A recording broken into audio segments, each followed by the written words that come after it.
కొల్లేరు గ్రామాలలో రెండు వర్గాల మధ్య విభేదాలు సృష్టించేందుకు వైసీపీ నాయకులు ప్రయత్నం చేస్తున్నారని నత్తగుల్లపాడుకు చెందిన ప్రజలు ఆవేదన వ్యక్తం చేశారు. ఈ మేరకు వైసీపీకి చెందిన గ్రామ సర్పంచ్ ముంగర రామకృష్ణరాజుపై వందలాది మంది గ్రామస్తులు కైకలూరు రూరల్ పోలీస్ స్టేషన్కు మంగళవారం తరలివచ్చి ఫిర్యాదు చేశారు.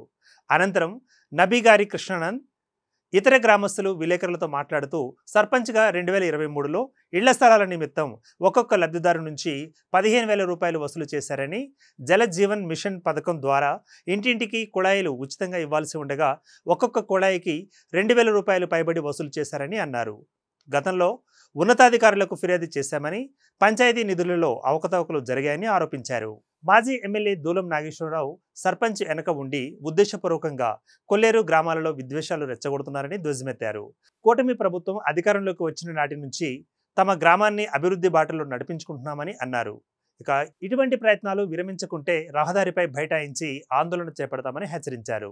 ఇదిలా ఉండగా గ్రామంలోని కొందరు యువకులు సోమవారం రాత్రి తనపై దాడికి పాల్పడ్డారని సర్పంచ్ రామకృష్ణరాజు పోలీసులకు ఫిర్యాదు చేశారు.